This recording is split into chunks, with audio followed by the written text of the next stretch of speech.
시청자 여러분 안녕하십니까? 한 주간의 정치권 뉴스를 재조명하는 박종환 TV 방송의 시사 전망대입니다. 이번 주 첫 섹션은 콩가루 정당이 돼버린 국민의힘 이준석 당대표 그리고 대선 후보들,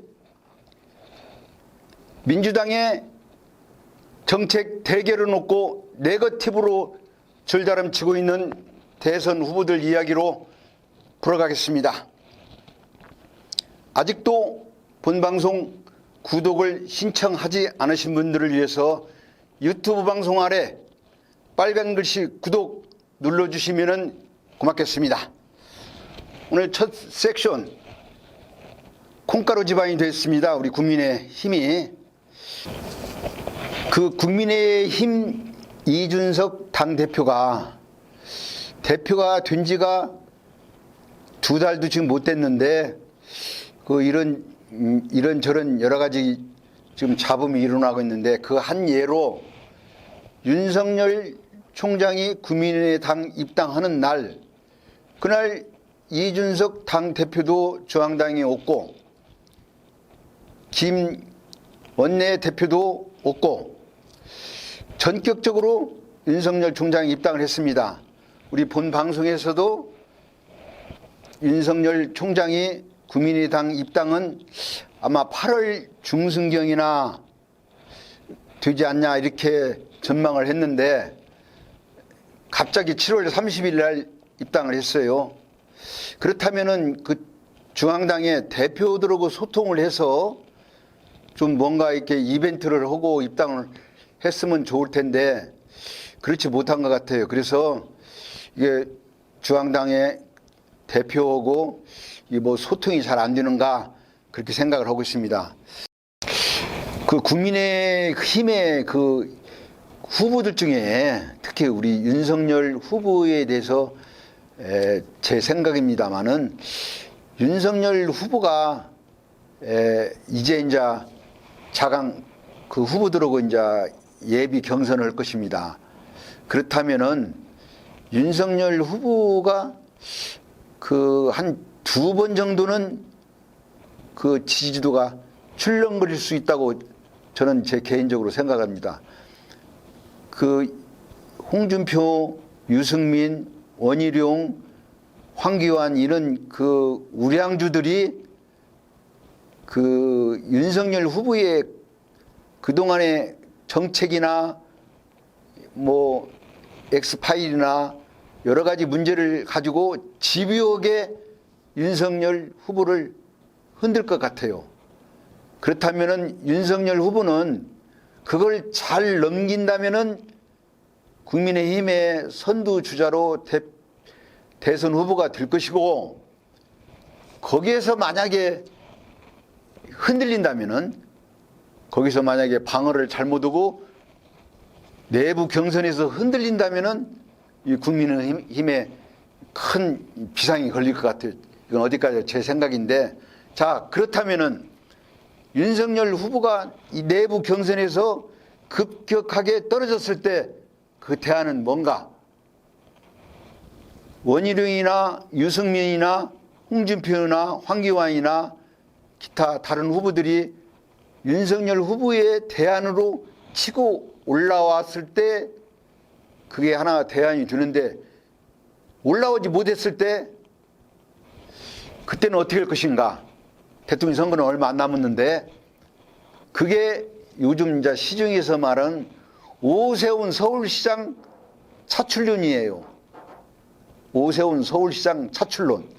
그건 뭐냐면은 윤석열 후보가 내부 경선에서 흔들려서 지지도가 급격히 떨어졌을 때 국민의힘 후보들 중에 치고 올라오지 못했을 때 대통령 선거는 얼마 안 남고 민주당 후보는 앞을 지금 달리고 가 있는데 어떻게 할 것인가? 그게 정치권이나 이런 시사평론가들이 바라보는 오세훈의 시장의 차출론이 그때 가서 이루어지지 않나 저는 개인적으로 그렇게 생각합니다. 그러면 또 입당 그렇다 치고 그 며칠 후에 대선 후보들 그 모임 이태원의 쪽방촌에 그 행사가 있었어요. 근데 그 행사를 보니까 국민의힘의 선두를 달리고 있는 분들이 한 분도 안 나왔어요. 예를 들어서 윤석열 후보, 유승민 후보, 홍준표 후보, 이런 후보들이 안 나왔습니다. 또 거기까지는 또 이해가 가요. 또 바로 이어서 대선 후보들의 모임에서도 또 이 선두를 달리고 있는 후보들이 또 한 사람이 안 나왔어요. 그렇다면은 이런 정당이라면은 이게 뭐가 문제가 있지 않냐, 저는 그렇게 생각합니다. 오죽하면은 그 민주당의 송영길 대표가 국민의힘이 불임정당이라고 이렇게 말하겠습니까? 국민의힘 지도부 정신 차려야 합니다.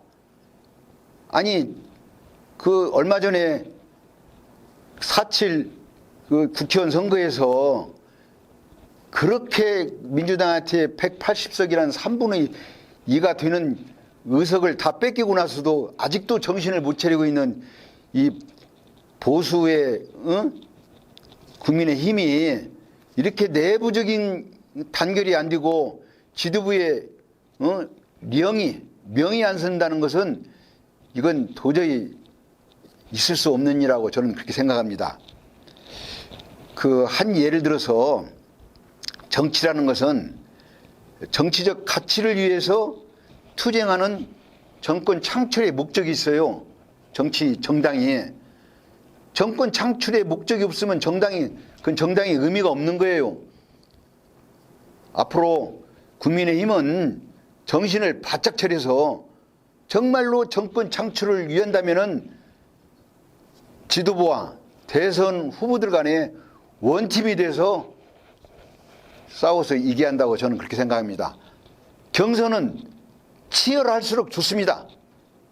지난 이명박, 박근혜 그 경선을 보셨지 않습니까? 그 치열한 경선을 통해서 더 내부의 지지자들이 결속하고 그 결석을 통해서 경선에 올라온 후보를 당선시킨 것이 치열한 경쟁을 통해서 그런 결과가 난 것입니다.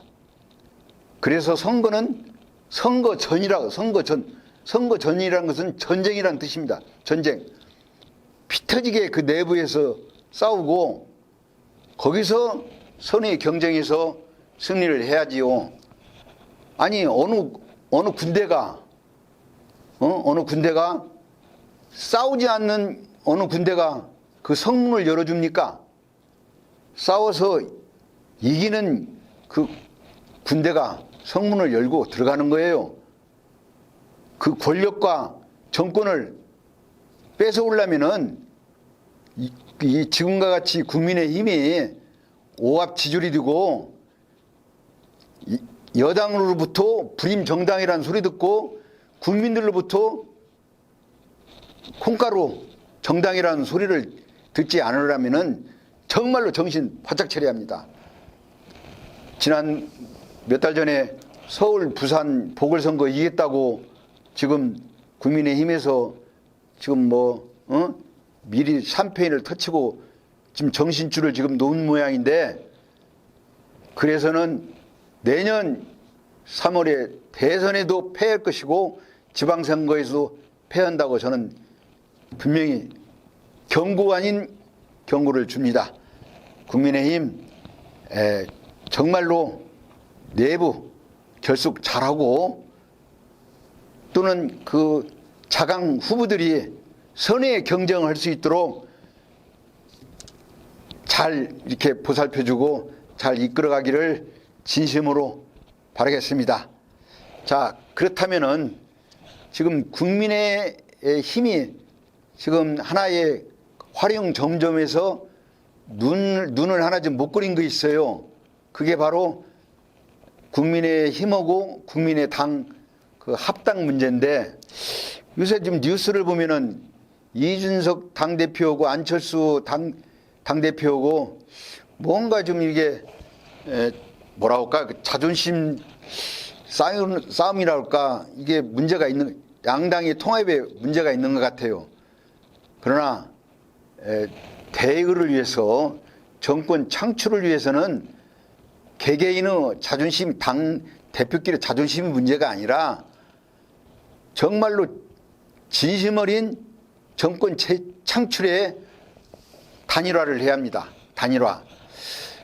제가 이게 국민의당의 그 권은희 원내 대표의 그동안의 그 통합에 대한 활동을 보면은 좀 문제가 있는 것 같아요.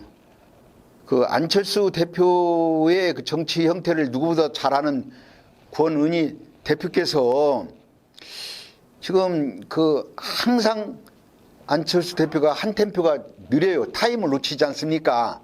예? 멀리 갈 것도 없어요. 서울시장 보궐선거를 보면 우리가 그걸 반면국 교사를 좀 삼아야 해요. 그 당시 오세훈 후보가 안철수 후보한테 뭐라고 했습니까?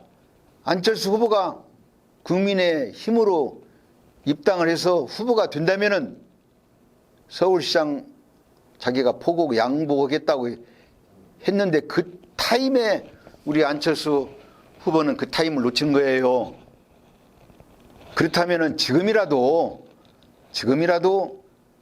여러 가지 조건을 내세우지 말고 정권 창출이라는 대의를 위해서 국민의힘과 국민의당이 합쳐야 한다고 저는 그렇게 생각합니다. 왜 한 예를 들어서 제가 왜 이 합당 문제가 어려운가를 제가 한번 얘기를 하겠습니다. 제가 그 국민의힘과 국민의당 합당 그 조건들을 제가 이렇게 보니까 거기에 참 도저히 해서는 안 될 얘기가 있더라고요. 한 예로 국민의힘이 지금 국회의원이 13명, 아니 103명이지 않습니까? 그리고 국민의당이 3명이고 쉽게 말하자면은 국민의힘 103명의 여의도에 아주 큰 식당이 있어요. 그래서 주방장도 새로 오고 간판도 국민의힘이라고 해서 장사가 잘 되는 그런 식당이 있는데 국민의당 세석을 가진 국민의당 조그마한 그 식당, 에? 손님도 없는 서서 먹는 그 식당이 그 큰 103석을 가진 큰 식당에 와서 같이 합치자.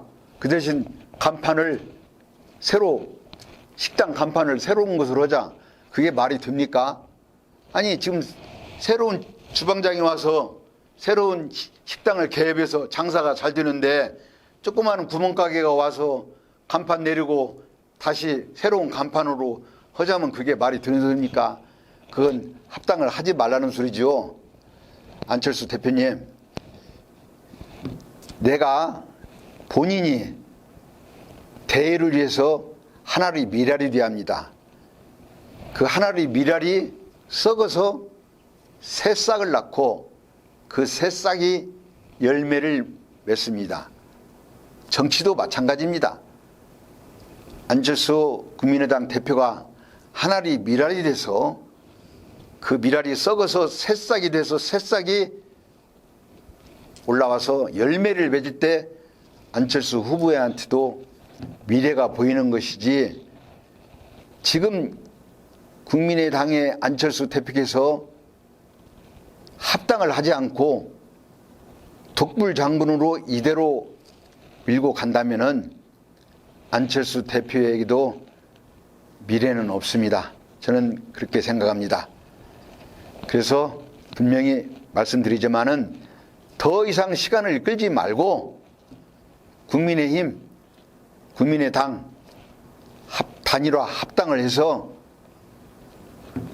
국민의힘의 그 스케줄대로 예정대로 대선 열차에 우리 안철수 국민의당 대표가 탄다면은 많은 국민들도 우리 안철수 대표를 다시 기회를 보고 다시 볼 것입니다. 우리 안철수 대표는 그동안에 10년 동안에 여러 번 기회가 있었어요. 한 예로 5년 전에 2016년 4월 달인가 20대 국회의원 선거 때 호남을, 국민의당이 호남을 싹쓸이했습니다. 28개 호남에 광주, 전라남도, 전북 28개 선거구를 25개인가를 국민의당이 쓸었어요. 민주당을 대신해서 국민의당에, 안철수 당에 힘을 실어준 거예요. 그게 불과 5년 전이에요.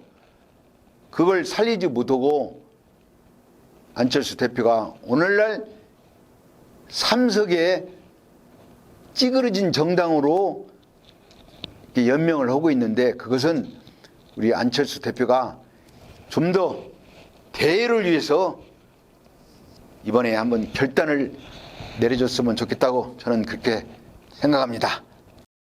자, 오늘의 마지막 섹션, 우리 지방으로 넘어가겠습니다.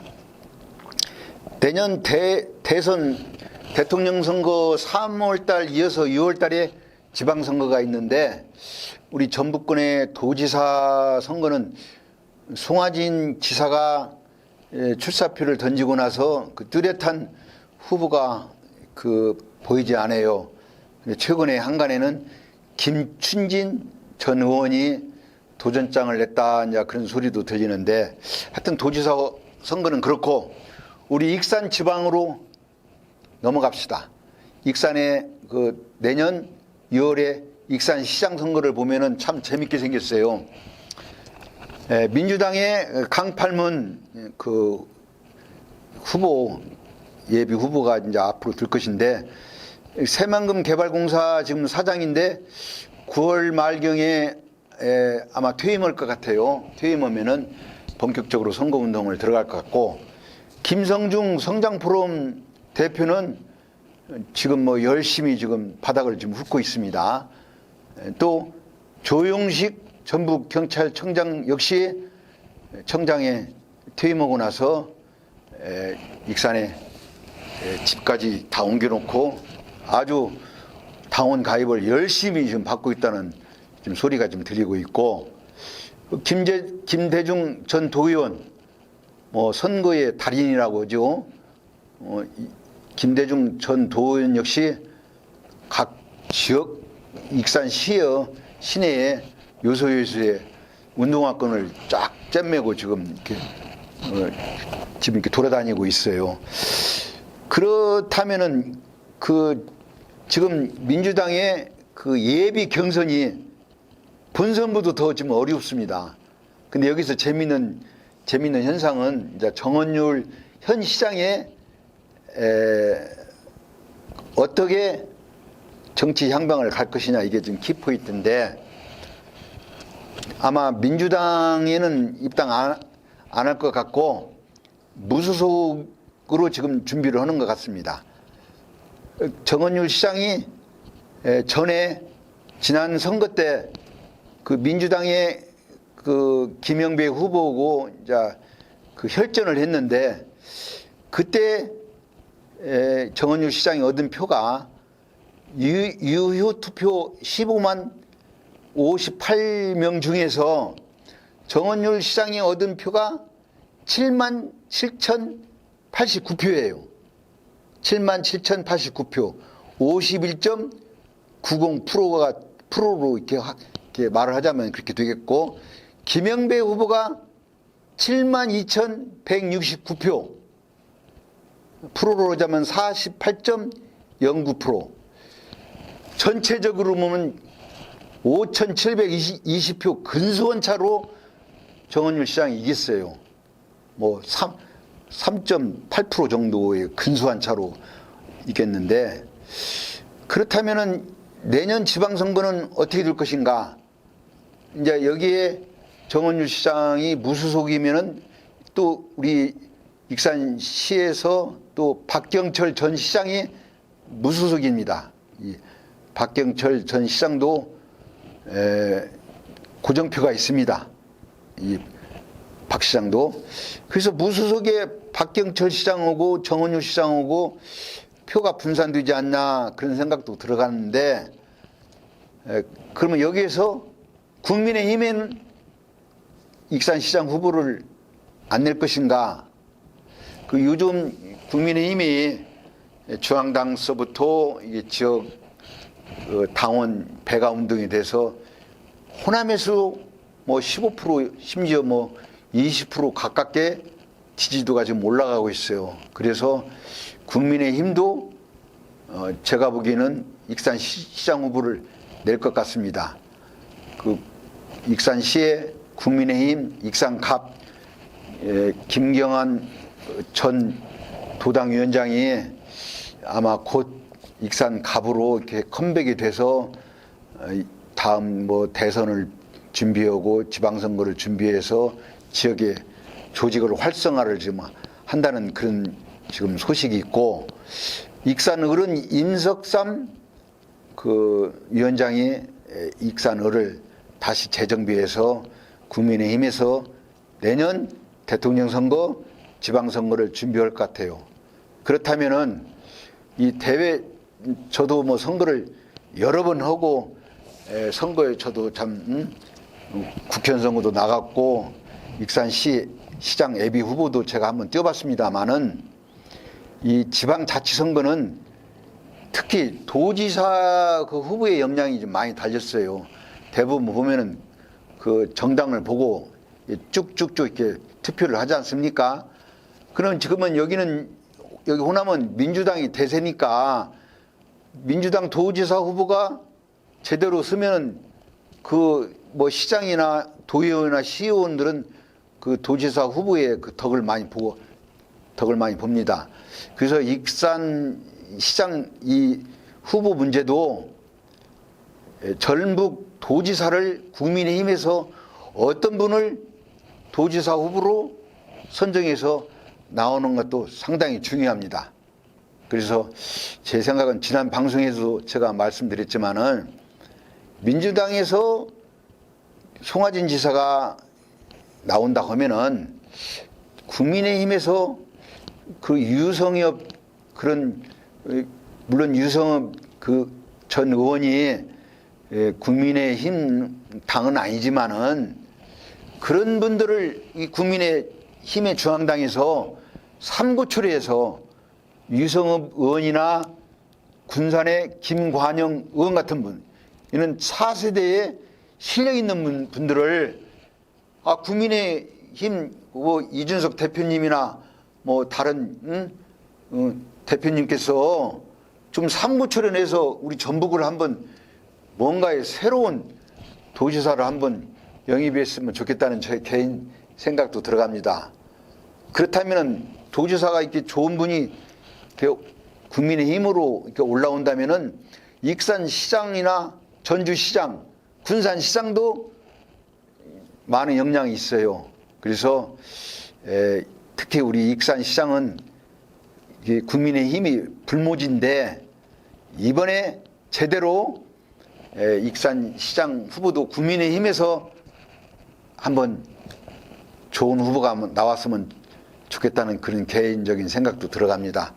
그 전북 도당의 저운천 도당위원장님과 익산갑 김영환 위원장, 익산을의 임석삼 위원장, 국민의힘에서도 좋은 익산시장 후보가 나와서, 또는 뭐 또 좋은 후보들이 더 있으면 서로 경쟁을 붙여서 호남에서 이슈를 만들어서 뉴스 메이커를 만들어서 국민의힘에 호남에서 경쟁을 했다, 예비 경쟁을 했다, 이건 뉴스감입니다. 이는 후보들을 찾아서 익산시 발전에 좋은 기회가 됐으면 좋겠다고 생각이 들어갑니다. 시청자 여러분, 어떻게 보셨습니까? 내년 대통령 선거, 또 곧바로 지방선거, 이번 선거는 정말로 바른 선택, 바른 정치, 공명선거로 국가 지도자를 바꾸고 우리 지역도 비전 있는 정치, 지방자치를 정말로 비전 있게 한번 해봤으면 좋겠다는 생각으로 이번 주 방송은 여기서 마치겠습니다.